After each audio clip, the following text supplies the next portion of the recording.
Hi, I'm Rick Rheins, Senior Rabbi at Temple Sinai in Denver, Colorado. This week is a double Torah portion. It's Chukat through Balak from chapters 19 through 25 of the book of Numbers. And in it, we have so much going on, including the challenge to Israel's leadership. It comes in the Torah portion Balak, in which we'll find the king of Moab. His name is Balak, who hires Bilam, this evil prophet, to curse Israel. So there's challenges from outside against Israel. There's also many challenges and losses within the leadership of Israel as well.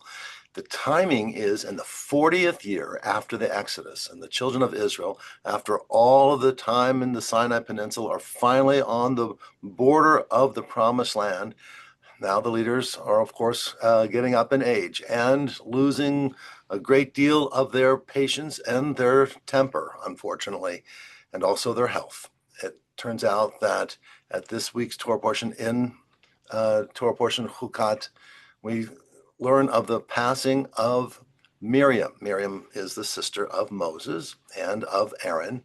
And Miriam was a prophetess in her own right, and her leadership was crucial. And she had a special gift for finding water for the children of Israel when they were in the wilderness. And after her death, not only did it emotionally affect Moses and Aaron and all of the people, because Miriam was a beloved matriarch of the people, but they also couldn't find water. And so they cried out against Moses, saying, "Where are we going to survive in the wilderness without water? How can we do this?" And God instructed Moses and Aaron, gather the people around this rock. And this time, I want you to speak to this rock, and it will bring forth water. And out of this rock, you'll find, I suppose, a natural fountain of water that will quench their thirst and will revive them as they are hurting, both emotionally and physically. Moses, of course, is brokenhearted after the passing of his sister Miriam, and he sees that Aaron too is struggling. And later on in this Torah portion, Aaron will also pass away, and the children of Israel will mourn for 30 days. That 30-day period is the origin of the tradition that we have of mourning for 30 days called Shaloshim, or 30. And Moses and Aaron gathers the people together in this very shaken condition, physically and emotionally and spiritually. And they gather the people together. And instead of speaking to the rock, he takes his staff and he strikes it, not once, but twice. It's a well-known story, as you know.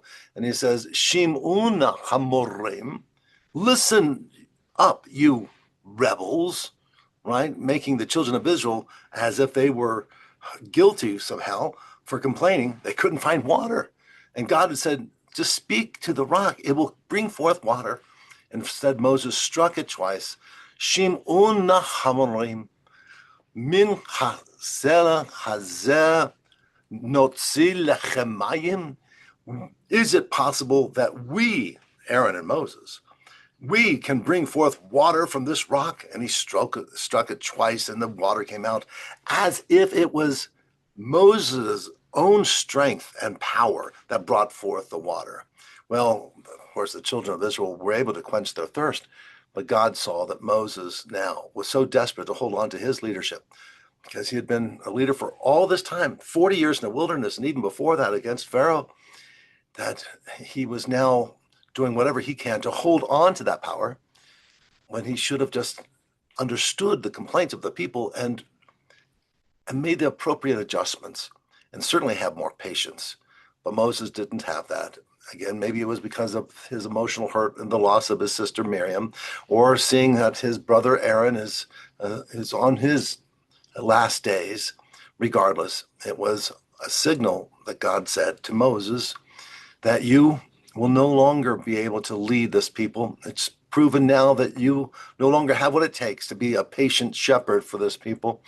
You'll assign another to take your place. And eventually it'll be Joshua who will be given the leadership over the children of Israel.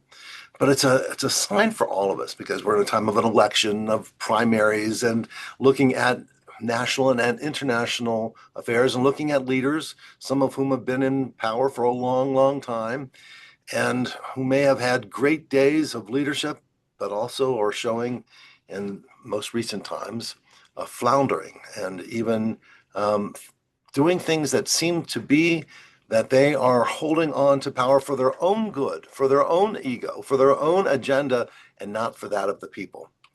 The Torah, again, shows us this mirror in which we can look and see a reflection of our own character and go, there are times in which maybe I'm pretending to be that leader who will be exercising an agenda for the people, but instead maybe I'm just protecting my own ego, my own position, my own power. I have to be a lot more humble, a lot more humble. Wouldn't that be a quality that we would value and pray for from our leaders, from around the world and locally as well? And so in this week's Torah portion, I hope each of us will read how there are threats sometimes from outside. There are threats within inside and disappointments that maybe we are a cause of when we treat one another with some more humility, maybe a lot more humility and respect and patience, we'll be better off. Let us, when we say that we're acting on behalf of the welfare of others, let us truly do that.